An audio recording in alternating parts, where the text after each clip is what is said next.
Hello sir, voice नहीं आ रही sir.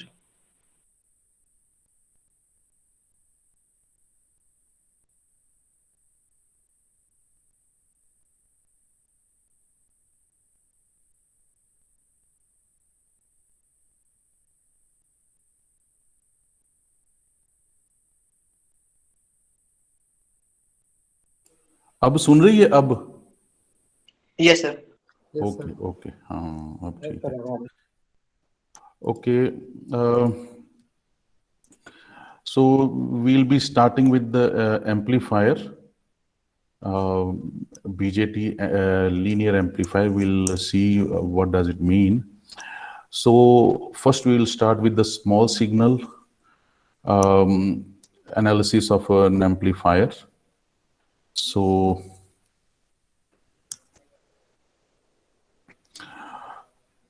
So we'll see what small signal means. So the thing is that if we are talking about an amplifier or a BJT amplifier, so uh, basic definition. So any device, it has some input and then it produces some output. So the input can be any signal. The input can be any signal to this device, which is an amplifier in this case. And output also will be some type of a signal. And signal, we know that a sine wave signal or a square wave signal or a random signal. So means it has some electrical quantity, or it is represented using electrical quantity, but this electrical quantity has some information lying inside it. So let's say a sinusoidal signal. A sinusoidal signal has the information of an electrical energy. So which is like a kind of a wave traveling continuously, maybe till infinity or till some specified time. Or a square wave, it also has some information lying inside it. It may have a single fundamental part of this sinusoidal component plus all the harmonics till infinity. And then all these harmonics will have different types of frequency components and also giving us some information. Then another basic example can be a random signal. So random signal can be a kind of a signal generated by a microphone or generated by the sound. So that microphone signal has some information, audio information lying inside it. And that audio information is represented using a random signal, which can be broken down into a set of sinusoidal signals for analysis. So using Fourier transforms, we can break any random signal into a set of sinusoidal signals so that we can analyze all these broken down components separately. And it is easy to analyze a sinusoidal components. Random signal straight away we cannot. So signal can be like, as I gave some examples. So basic concept is that signal is some kind of energy which has an information lying inside it. So these signals can be represented, if we are talking about electrical signals, can be represented in terms of analog signal or digital signal. But in this subject, electronic circuit simulation, we will be only dealing with the analog signals. So now, first type of device in this subject is an amplifier, which you might have done maybe some basic concepts in basic electronics. So it actually amplifies or magnifies an input signal to give us an output signal having a magnitude larger than the input signal. So that's the basic definition of an amplifier. Okay.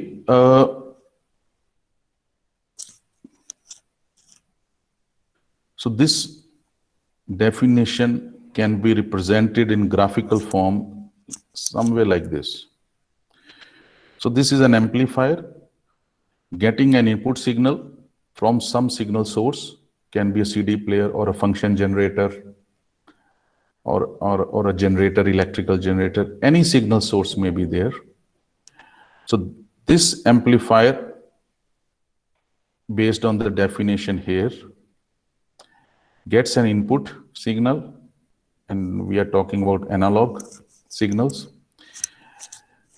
produces an output or gives an output which is an amplified version of an input signal.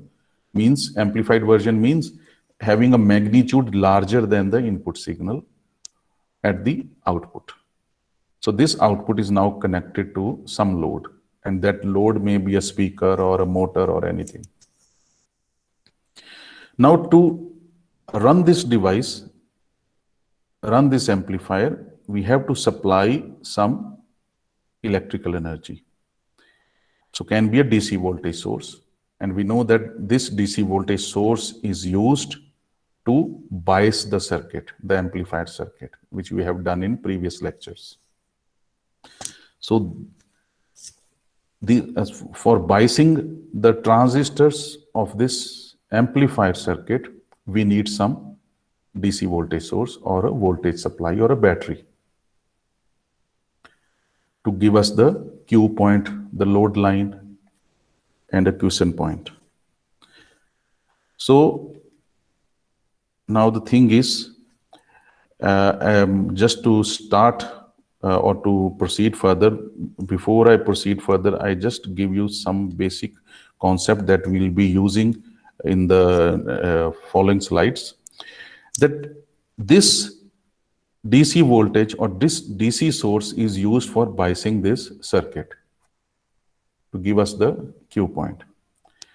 And on the top of it, we keep on using this amplified circuit in real world by getting this. Sir थोड़ा ये Hindi use करिए sir बीच में. अच्छा, ठीक है. तो इसमें ये है कि एम्पलीफायर सर्किट, ये तो डीसी वोल्टेज सोर्स हमने रख लिया यहाँ पर, जो कि बाइसिंग करने के लिए, जो हमें बाइसिंग सर्किट बनाना है इसको. सो क्यू पॉइंट इससे बन गया हमारा. तो ये ट्रांजिस्टर को एनर्जी मिल गई, इलेक्ट्रिकल एनर्जी, जिससे ये पावर अप हो रहा है. बट रियल वर्ल्ड एप्लीकेशन जब इस एम्पलीफायर की हम करेंगे, तो रियल वर्ल्ड सिग्नल्स भी हमें चाहिए. तो रियल वर्ल्ड सिग्नल्स जो हैं, सीडी सिग्नल है, जनरेटर है, फंक्शन जनरेटर, कुछ भी है, electrical generator and all this, तो वो हम इसको इसके साथ कनेक्ट करेंगे, तो वो हमारा रियल जो है एप्लीकेशन वही है. तो ये तो जरूरी है, लेकिन ये भी हमें चाहिए जिससे कि हम एक्चुअल वर्ल्ड में इसको यूज कर सकें. तो फिर आउटपुट भी हमें चाहिए, लाउड स्पीकर चाहिए, जिससे कि यहाँ पर जो भी सिग्नल यहाँ से सीडी से आ रहा है वो स्पीकर से हम लाउडली सुन सकें. तो वो जो सिग्नल होगा वो एसी सिग्नल्स होंगे. सो दिस सिग्नल सोर्स, ये सीडी प्लेयर का ये एसी सिग्नल होगा, ये भी एसी सिग्नल होगा. तो हम बाइसिंग तो डीसी से कर चुके हैं पहले, तो एक क्यू पॉइंट हमने रख लिया यहाँ पर. अब जब रियल वर्ल्ड सिग्नल्स इसके ऊपर हम रन करेंगे, तो फिर ये कैसे वर्क करेगा, वही है काम इसका एम्पलीफायर का. तो ये बेसिक कॉन्सेप्ट आपको याद रखना है. DC is always used to power up. AC signals जो रियल वर्ल्ड में हैं, वही हमें एनालाइज करने हैं. तो सर, हाँ बोलो. सर आपने बोला था पिछली क्लास का कराएंगे आज. क्या है सर, कल की क्लास का कराएंगे. कल वाला वो जो कौन से वाला? सर, बाइसिंग स्टेबिलिटी के मैथमेटिकल डेरिवेशन. वो स्टेबिलिटी वाला रह गया. स्टेबिलिटी वाला शुरू में ही कट हो गया था ना. Yes sir. चलो इसको आगे पहले बाद में करते हैं, पहले बाइसिंग का ही कर लेते हैं. बाइसिंग का चलो थोड़ा सा हो जाएगा, 10-15 मिनट में हो जाएगा। तो ये जो स्टेबिलिटी फैक्टर्स हम पहले कर चुके हैं कि 3 different types of stability factors हैं हमारे पास। तो जो सबसे क्रिटिकल स्टेबिलिटी फैक्टर एस है, तो एस क्या चीज है? By definition it is rate of change of collector current with respect to the change in leakage current और रिवर्स सैचुरेशन करंट। तो ये जो स्टेबिलिटी फैक्टर हमने डिफाइन किया है यूजिंग दिस सिंबल एस। तो हमने वो जो पहले लेक्चर्स में किया था कि उसमें ये था कि स्टेबिलिटी जो है जो उसमें जो बाइसिंग, हाँ ये क्लास के बाद, हाँ अच्छा, ये जो स्टेबिलिटी है ये 3 वेरिएबल्स हैं इसके। एक है रिवर्स सैचुरेशन करंट जिसको लीकेज करंट भी बोलते हैं हम। तो एक है जो VBE है, बेस और एमिटर, अगर कॉमन एमिटर की बात करें तो ये इनपुट या थ्रेशोल्ड वोल्टेज है इस ट्रांजिस्टर की, और थ्रेशोल्ड वोल्टेज चेंज होगी तो हमारे पास ये जो है कलेक्टर करंट भी चेंज हो जाएगा। मान लो अगर थ्रेशोल्ड वोल्टेज सिलिकॉन जो इनपुट सर्किट है उसका ट्रांजिस्टर का 0.7 है, तो 0.6 भी हो सकती है, 0.8 भी हो सकती है, 0.65 भी हो सकती है। तो ये वेरी होती है। तो जैसे ये वेरी होती है तो कलेक्टर करंट जो है, जो कि आउटपुट है, कॉमन एमिटर में हमेशा कलेक्टर करंट से ही आउटपुट लेते हैं, कलेक्टर टर्मिनल से, वो जो मैं बता चुका हूं। तो कलेक्टर करंट में भी चेंज होगा। तो कलेक्टर करंट चेंज होगा, इट मींस कि आउटपुट में वेरिएशन आएगी जो हम नहीं चाहते। जो हमने क्यू पॉइंट डिसाइड कर लिया उसके ऊपर नीचे नहीं होना चाहिए आइडियली। लेकिन ये जो फैक्टर्स हैं लीकेज करंट और VBE, ये चेंज होने से हमारा क्यू पॉइंट भी डिस्टर्ब हो जाता है, क्योंकि कलेक्टर करंट जो है वो चेंज हो गया। कलेक्टर करंट चेंज हो गया तो क्यू पॉइंट डिस्टर्ब हो गया। और एक बीटा जो फैक्टर है, बीटा फैक्टर भी हर ट्रांजिस्टर के साथ थोड़ा थोड़ा चेंज होता है। अगर एग्जैक्टली सेम ट्रांजिस्टर भी लेंगे तब भी बीटा की वैल्यू अलग ही होगी, थोड़ा सा वेरिएशन आएगी। तो उसकी वजह से फिर ये क्यू पॉइंट डिस्टर्ब हो सकता है, ये मैं बता चुका हूं आपको। तो इसलिए 3 तरह के स्टेबिलिटी फैक्टर्स हैं हर वेरिएबल के हिसाब से। सबसे क्रिटिकल है ये वाला लीकेज करंट के हिसाब। लीकेज करंट से वेरिएशन बहुत ज्यादा होती है कलेक्टर करंट में, बहुत ज्यादा। तो इसलिए ये ज्यादा इंपॉर्टेंट है। तो जो टेक्निक हम कैलकुलेशन के लिए स्टेबिलिटी फैक्टर पहले वाले में लगाएंगे, सेम टेक्निक्स हम दूसरों के लिए भी अप्लाई करेंगे।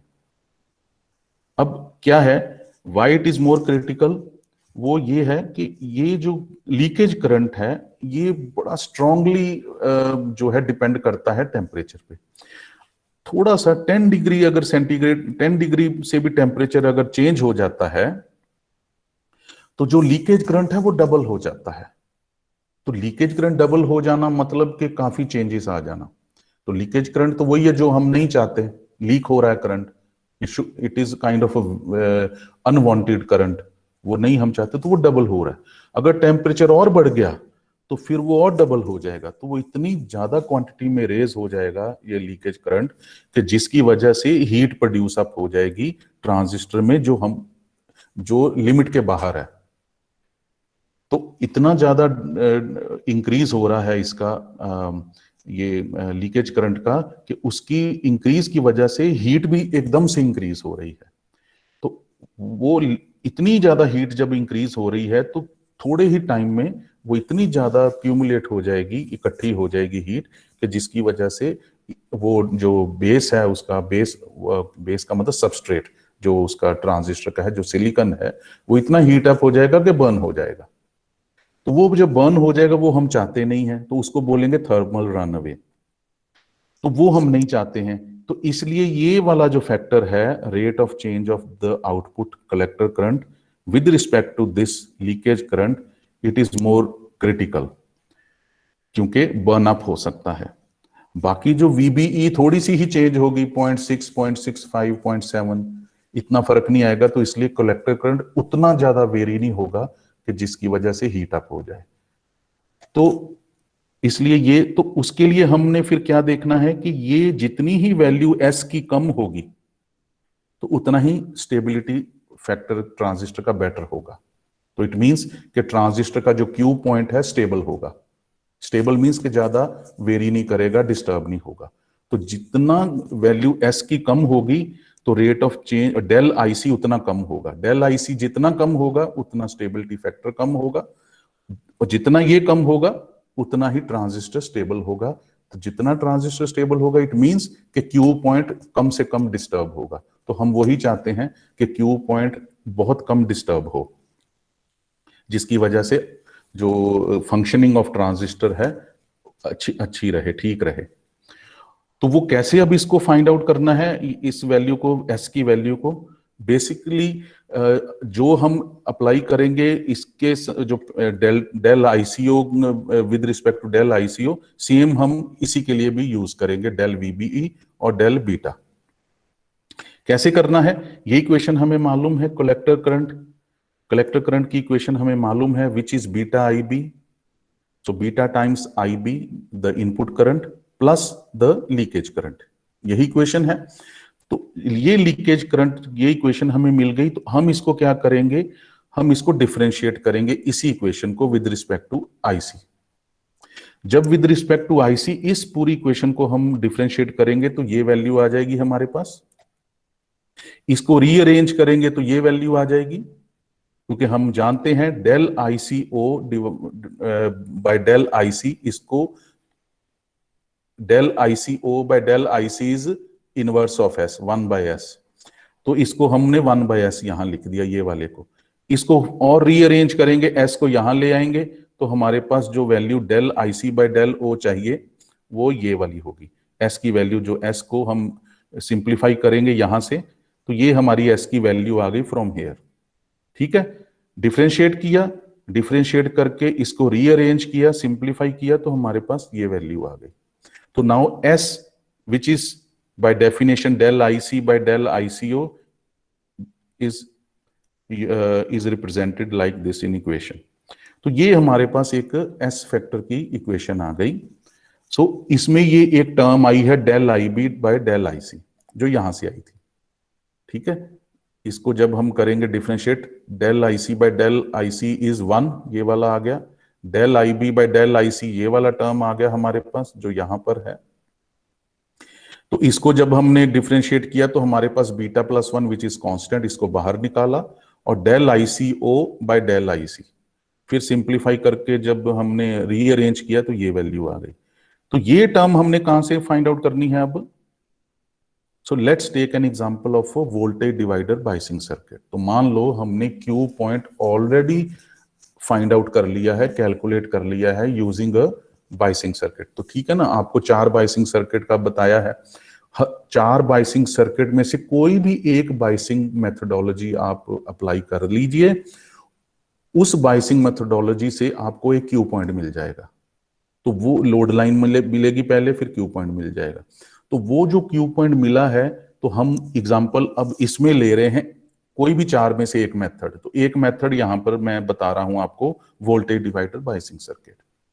तो बाकी जो 3 मेथड्स हैं उनके लिए भी सेम ही कॉन्सेप्ट अप्लाई होगा। वो कैसे अब करना है? तो हम जानते हैं वोल्टेज डिवाइडर बायसिंग में हम थेवेनिन्स इक्विवेलेंट निकालते हैं इनपुट सर्किट का। तो इनपुट सर्किट में हमने थेवेनिन्स इक्विवेलेंट निकाला, तो ये हमारा हो गया इनपुट लूप, ये हो गया आउटपुट लूप, या इनपुट सर्किट और आउटपुट सर्किट।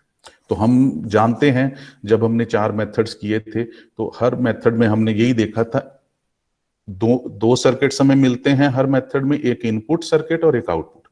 और इनपुट सर्किट में भी केवीएल अप्लाई करेंगे और आउटपुट सर्किट में भी। तो हमने जो भी इनपुट सर्किट जो कि बेस एमिटर सर्किट है उसमें केवीएल अप्लाई किया, वो ये वैल्यू आ गई हमारे पास, ये इक्वेशन आ गई। तो इस इक्वेशन को फिर हमने रीअरेंज कर दिया, केवीएल यूज किया, ये इक्वेशन है, फिर रीअरेंज करके हमने आईबी की वैल्यू यहां निकाल ली, ये वाली आईबी की value. So this is after simplification, this is now the IB current।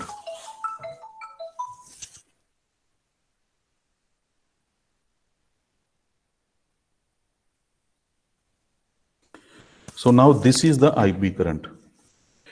तो फिर आउटपुट लूप में भी सेम केवीएल इक्वेशन लगाई हमने।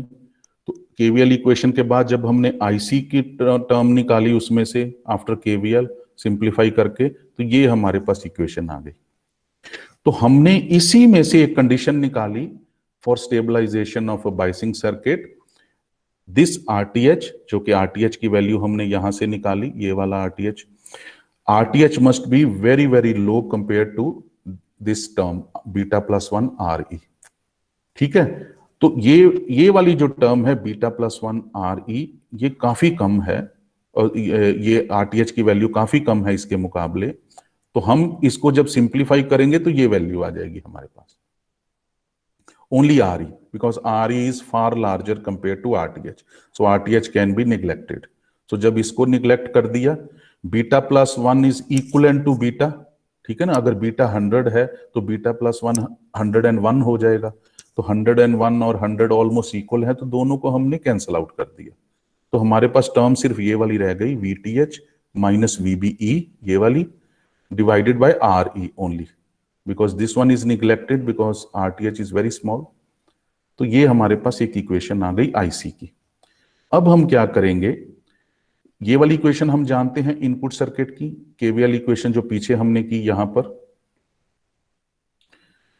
तो ये इक्वेशन जब हमारे पास है इनपुट सर्किट की, तो हमने क्या करना है, इसको डिफरेंशिएट करना है with respect to IC.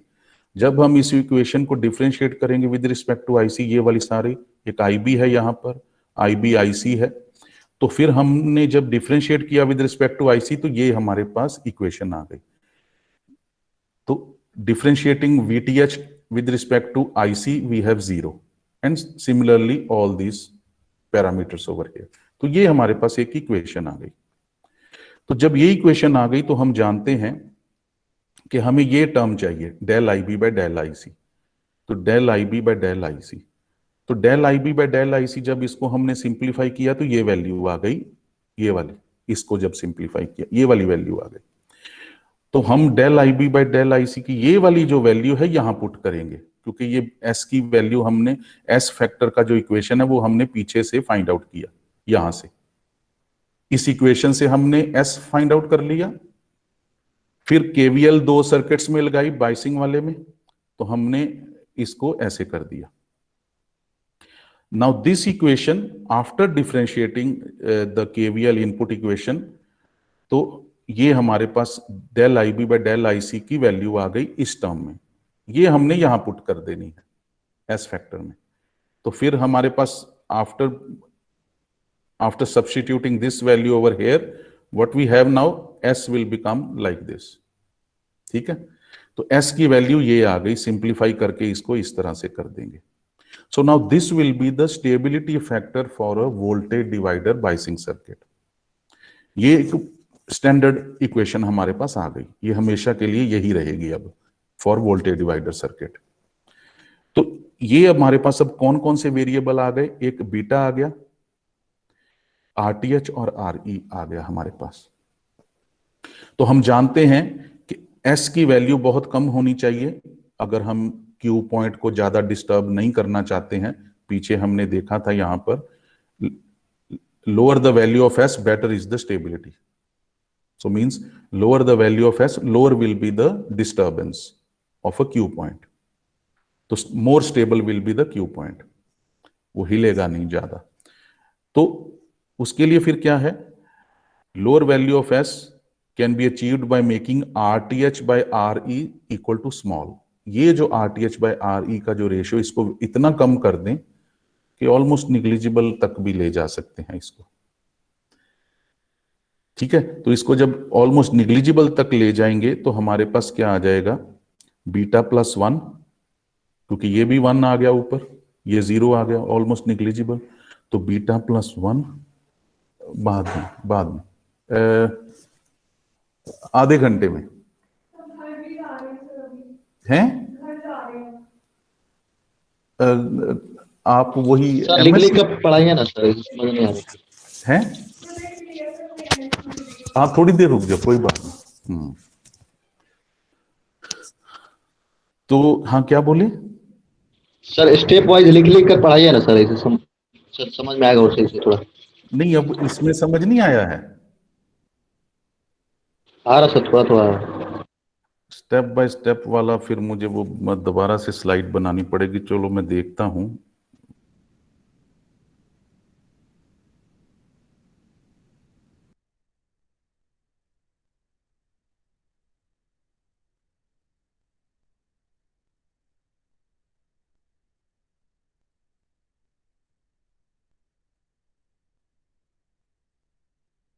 Sir आपकी आवाज नहीं आ रही है।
सर लिफ्ट कर गए क्या?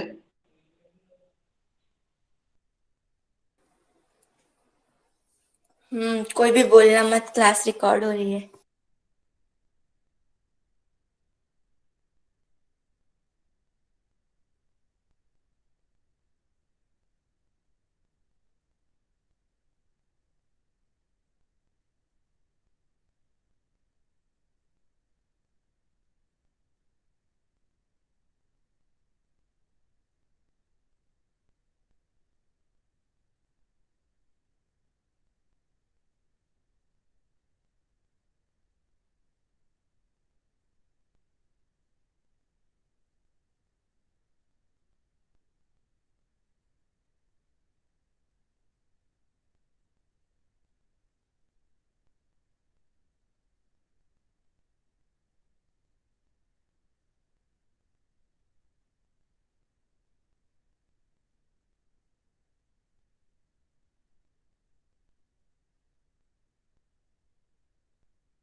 सर आए नहीं अभी तक। सीआर को बोलो पता करने के लिए।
यार सीआर कोई कंफर्म करो यार, सर आएंगे भी या नहीं।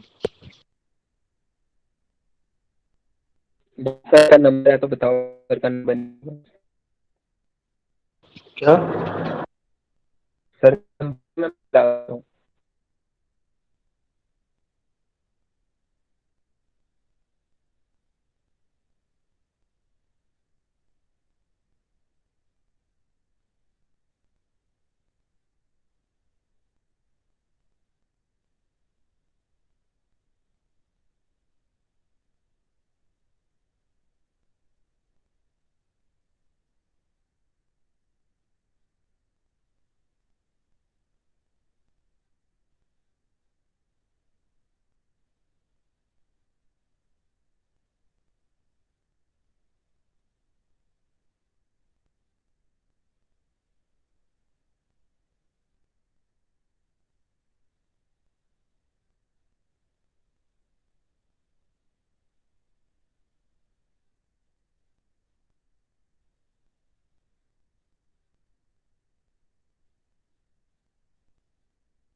एक्चुअली ना सर का नंबर नहीं लग रहा है, तो मेरी एक बारी सर से बात हो जाती है, then I will inform you guys. 20 minutes और हैं, इसके बाद तो नेक्स्ट क्लास है, तो 10 मिनट और देख लेते हैं बस। सर आगे हैं। सर आ गए हैं, सर आ गए। हाँ हो गया है ऑन। ये बार ये पता नहीं क्यों बंद हो जाता है। अब सुन रहे हैं आवाज? Yes sir. यस सर, आवाज आ रही है। अच्छा ठीक है, तब तक मैंने ये भी कर लिया इसको।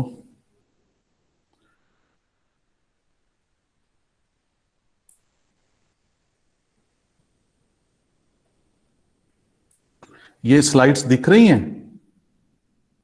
No sir. अच्छा मैं इसको देखता हूँ।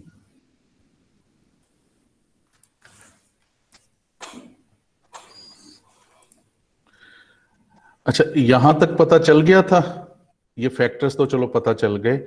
अलग 3 तरह के स्टेबिलिटी फैक्टर्स हैं जो कि हमें क्यू पॉइंट को डिस्टर्ब होने से हमें फाइंड आउट करने हैं। तो ये एक इक्वेशन है, ये आप सब जानते हैं। ये इक्वेशन कलेक्टर करंट की फॉर कॉमन एमिटर। तो for common emitter collector current की जो इक्वेशन है that is factor of base current which is an input current as well as the leakage current. So that leakage current also plays an important role in the total collector current. So based on this reverse saturation current. So ये एक equation है. ये equation जब हम इसको with respect to IC differentiate करेंगे, क्यों करना है हमें विद रिस्पेक्ट टू आईसी इसको differentiate? Because we want to find out rate of change of collector current with respect to the change in reverse saturation current or leakage current. So del IC by del ICO हमें चाहिए, जो कि हमें दे देगा stability factor. तो अगर हम ये इक्वेशन देखें, this is a classical standard equation for the collector current. So now it has this parameter which is a reverse saturation current. So now if we differentiate this with respect to IC, we will get the stability factor by inverting it. So just to get the stability factor, we can differentiate with respect to IC. तो जब हम करेंगे तो हमें ये वाली value मिलेगी. So del IC by del IC, because we are differentiating with IC, we'll get 1. So if we differentiate this factor beta IB with respect to IC, we get this. Beta is constant, so del IB by del IC. And similarly for this one, beta plus 1 is constant, so we will get del ICO by del IC. So if we simplify this, we get this. So how we get S? Because del ICO by del IC is 1 by S. Because del IC by del ICO is S, so it is inverted S. So we take a reciprocal of S. So after simplifying this one, we get this. And we already know what is S. S is this one. So rearranging this with respect to S, rearranging this equation with respect to S, we get this. So this equation is similar to this one.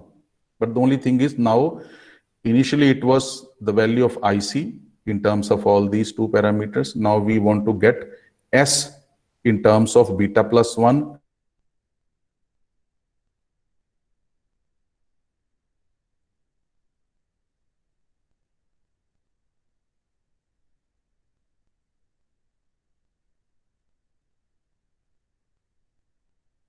Sir आपकी आवाज नहीं आ रही है.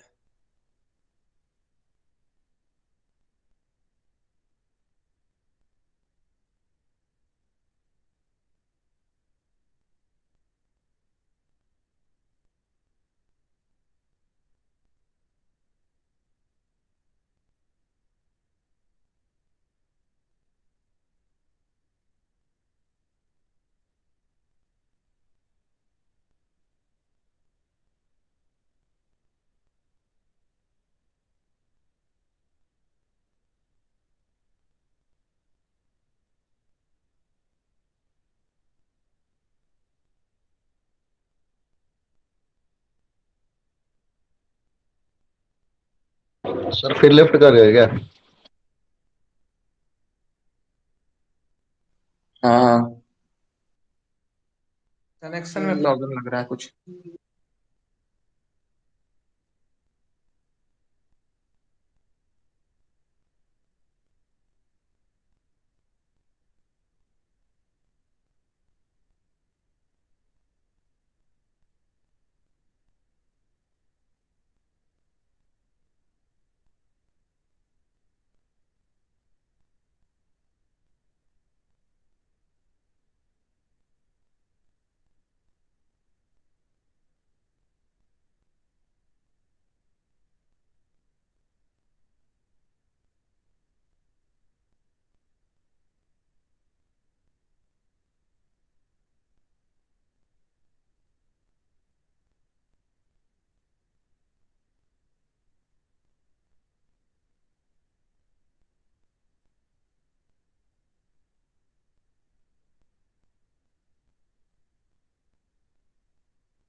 Okay, so substituting this value of S in this derivative or in this differentiated equation, we get this value of S. So this is the value of S derived from this classical equation of a collector current or output current. So now this output current, after differentiating with respect to IC, we get the value of S, which is this. So this value of S is now the stability factor formula, which you should remember. So it has ये सब पता है सब अब नहीं, अब पता चल गया. ये बार बार कट ऑफ हो रहा है उसमें इंटरनेट में, तो डाउट है इसमें कोई? Hello hello Yes, sir. Sir हाँ, समझ आ गई? वो बार बार Yes, कट sir. हो. हाँ, तो ये S की वैल्यू हमने फाइंड आउट कर ली. एक ये जो इक्वेशन बेसिक इलेक्ट्रॉनिक्स में आपने देखी, that collector output current is a function of base input current and the leakage current. तो इसको जब हम डिफरेंशिएट करेंगे आईसी से, बिकॉज आईसी से क्यों डिफरेंशिएट करना है? क्योंकि एक ये टर्म है आईसीओ और एक टर्म है आईसी. इन दोनों जब ये इसको डिफरेंशिएट करेंगे विद रिस्पेक्ट टू आईसी, तो हमें ये टर्म मिल जाएगी del IC by del ICO. Just to get this del IC by del ICO, we need to differentiate this equation with respect to IC. तो फिर जब हम करेंगे IC differentiated with respect to IC, we'll get 1. This equation, this part of the equation, beta IB, if differentiated with IC, we get del IB by del IC, beta is constant outside. So beta plus 1 is outside because it's constant. So del ICO by del IC inverted S. So it is 1 by S. So we have put 1 by S over here. And if we substitute this value of S, rearrange it, this equation, we get this value. तो ये equation इसी से आई है, ये वाली equation से. इसको अब जब हम सिंप्लीफाई करते हैं, तो ये अब इंपॉर्टेंट इक्वेशन है जो हमेशा यूज होगी. तो अब कैसे यूज करनी है वो एक एग्जांपल है, वोल्टेज डिवाइडर बायसिंग सर्किट की एग्जांपल. आप किसी भी बायसिंग टेक्निक के साथ इस सर्किट को बायस कर सकते हैं. 4 मेथड बताए थे, चारों में से कोई भी मेथड यूज कर लो. तो हम एग्जांपल ले रहे हैं वोल्टेज डिवाइडर बायसिंग की. तो वोल्टेज डिवाइडर बायसिंग का अगर हम इक्विवेलेंट सर्किट बनाते हैं तो वो हम जानते हैं कि that voltage divider at the input is converted into a Thevenin's equivalent. तो उसके लिए हमें क्या चाहिए? VTH चाहिए. वो हमने यहां से फाइंड आउट कर ली, VTH जो हमने उसमें देखा था, और एक RTH फाइंड आउट कर लिया, that is over here. So this is a Thevenin's equivalent of a voltage divider. तो हमारे पास अब क्या हुआ? 2 सर्किट्स हो गए हमेशा के जैसे. One is input circuit, another one is the output circuit of a transistor. So input circuit क्या है कॉमन एमीटर में? Base emitter circuit. Output circuit collector emitter. तो हम बेस एमीटर में KVL की अगर बात करें, जो मैंने पहले भी आपको बताया कि both of these circuits, input and output circuits, we have to apply KVL. तो पहले KVL अप्लाई करेंगे इनपुट सर्किट के ऊपर, तो बेस एमीटर लूप. तो जब KVL अप्लाई किया तो हमें ये इक्वेशन मिली, ये वाली VTH. तो ये इक्वेशन मिली. इसको जब हमने in terms of IB find out करना, तो हमने इसको रीराइट कर लिया इन टर्म्स ऑफ IB. तो ये हमारे पास इक्वेशन हुई. दूसरा KVL हमने लगाना है कलेक्टर एमीटर पे, which is the output circuit. तो ये हमने KVL लगा के जब इसको रीराइट किया IC की फॉर्म, हमें ये मिल गई. ये KVL इक्वेशन है.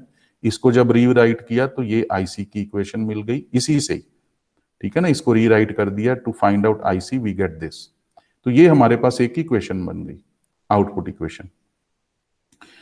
तो अब ये भी जो है इनपुट इक्वेशन में भी हमारे पास यही टर्म है, RTH plus beta plus 1 RE, और आउटपुट पे भी यही इक्वेशन है. तो इसमें हमने इन दोनों का रिलेशन देखना है स्टेबलाइजेशन के लिए, input circuit also and output circuit also. तो RTH and RE both are there. So we have to write a condition so that हमें क्यों चाहिए कि S की वैल्यू कम से कम होनी चाहिए.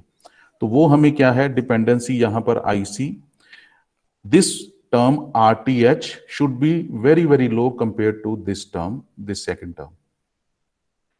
तो जब इसको हम करेंगे कि RTH should be very very low compared to this, तो ये RTH ऑलमोस्ट निग्लिजिबल है, तो स्ट्राइक आउट कर देंगे, तो ये जीरो ऑलमोस्ट निग्लिजिबल। तो हमारे पास क्या टर्म बची, बीटा प्लस 1 RE, ऊपर है बीटा, तो beta plus 1 is almost equal to beta, तो we can cancel this out. तो हमारे पास क्या टर्म्स बची, VTH minus VBE divided by RE। तो ये हमारे पास कलेक्टर आउटपुट करंट मिल गया। अब स्टेबलाइजेशन फैक्टर कैसे अप्लाई करना है यहां पर, बस ये खत्म करना पड़ेगा आज, बहुत जरूरी। तो हमें again rewriting the same equation जो हमारे पास ये है यूजिंग KVL, ये हमारे पास इक्वेशन आ गई। इसको अब हमने टू फाइंड आउट S और to use stability factor S in this equation, हमने अब डिफरेंशिएट करना है IC विद, पहले हमने स्टेबिलिटी फैक्टर फाइंड आउट करने के लिए कलेक्टर करंट की इक्वेशन जो स्टैंडर्ड इक्वेशन थी उसको डिफरेंशिएट किया था विद रिस्पेक्ट टू IC। अब हमने इस इनपुट सर्किट की जो KVL इक्वेशन है उसको अब डिफरेंशिएट करना है विद रिस्पेक्ट टू IC, जो कि हम इस इक्वेशन में उसको रिप्रेजेंट कर सकें। तो अब ये KVL इक्वेशन जो इसी सर्किट की है इनपुट की, वो हमने विद रिस्पेक्ट टू IC जब डेरिवेटिव लिया, डिफरेंशिएट जब किया इसी इक्वेशन को, वो जो हमने पीछे फाइंड आउट की थी ये वाली इक्वेशन बेस एमिटर लूप, तो ये हमने जब डिफरेंशिएट किया तो ये हमारे पास मिल गई values. So this is a constant, so no change, so it is 0। तो ये वाला क्या है, del IB, this one del IB with respect to IC, so del IB by del IC, here also we have del IB by del IC। तो ये del IB by del IC जो हमें find out हमने कर ली based on the input base emitter loop, वो हम del IB by del IC यहां पर सब्स्टिट्यूट करेंगे। यही वैल्यू जो है जब इसको रीअरेंज करेंगे तो वो यहां पुट करेंगे, क्योंकि हमें S की वैल्यू फाइंड आउट करनी है विद रिस्पेक्ट टू बीटा। हम नॉन बीटा हमें मालूम है इस ट्रांजिस्टर का, हमें ये नहीं मालूम है कि इस rate of change of base current with respect to collector current क्या होगा, वो यहां से पता चलेगा। तो फिर हम क्या करेंगे, हमने वो फाइंड आउट कर लिया, इसी को सिंप्लीफाई जब किया या रीअरेंज किया तो ये हमें मिल गया। Rewriting this equation after differentiating with respect to IC we get this. So del IB by del IC for this input KVL equation is this one, ये हो गया हमारे पास। तो ये अब हम यहां पर रिप्रेजेंट रीराइट इसमें सब्स्टिट्यूट करेंगे, ये वाली यहां सब्स्टिट्यूट की, जब ये वाली यहां सब्स्टिट्यूट की तो फाइनल S की वैल्यू क्या आ गई, ये आ गई। So now the stability factor for this particular circuit, particular biasing circuit is this one. तो इसको जब फिर और सिंप्लीफाई करेंगे तो इस तरह से आ जाएगा, ठीक है ना, RE बाय RTH, ये यहाँ 1 रह जाएगा। तो ये दोनों सेम है बट इसको हमने इस फॉर्मेट में लिख दिया है। तो अब बिकॉज हमें पीछे भी हमने ये देखा, ये वाला RTH और RE में रिलेशन, तो वो रिलेशन हम रेशियो से डिनोट करेंगे, तो ये है। So RTH is very very low compare to this RE times beta. तो अब स्टेबिलिटी फैक्टर हमें ये इक्वेशन मिल गई इस बाइसिंग सर्किट की, तो हमें ये मालूम है कि स्टेबिलिटी फैक्टर की वैल्यू कम से कम होनी चाहिए जिससे कि Q पॉइंट डिस्टर्ब ना हो। तो हम कैसे करेंगे इसको कम से कम, by making RTH by RE very very small और एज स्मॉल एज पॉसिबल।